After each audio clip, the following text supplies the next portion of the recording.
Other applications of flexural bearings in systems are, for example, this device.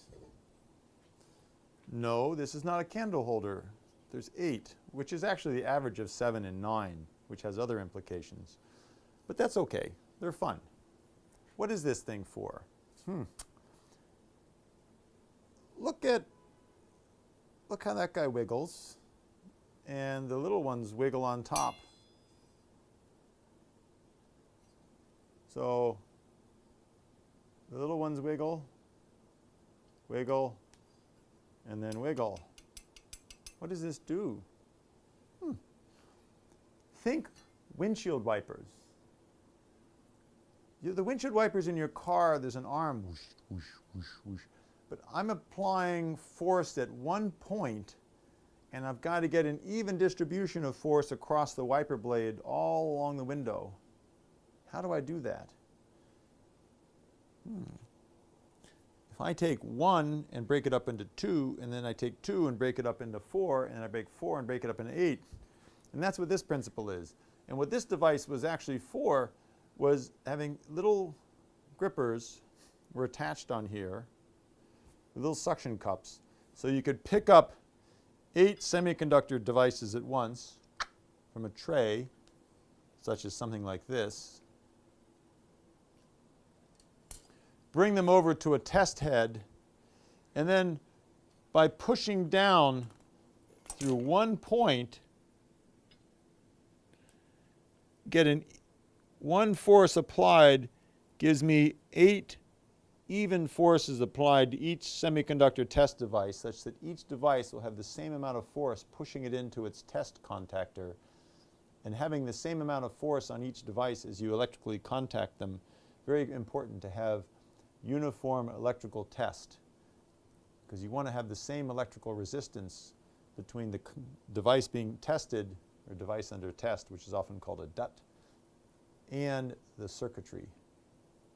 And that's a function of how much force is on the electrical contact. So that was a very useful part of a tool for picking a whole bunch of devices up, going over, then boom, pushing down by applying force at one point and knowing you would have even force on all 8 devices. Another interesting use of flexural bearings was this was a tray used to hold semiconductor devices, package devices, and you see these L-shaped arms allowed the little nest to have 6 degrees of freedom, up and down. It could then move side to side. It could roll, pitch. You could get 6 degrees of freedom for the device to float, which enabled it to be, then if the device was a whole tray of these devices taken and shoved into an array of electrical contacts, you could have each device float and become aligned with each of the electrical contacts for testing. In other words, flexural bearings are not just a bearing. You can actually integrate them into forming the structure of a device itself to achieve very, very small, precisely guided motions. Again, beware. Sounds like a really great idea. It can be, but you have to be aware of your parasitic motions. And a flexural bearing also stores energy. So if you move it, well, that one broke. But if you move it and then let go, it can twang and start resonating, and it can ding, flick your device off too if you're not careful on how you hold things.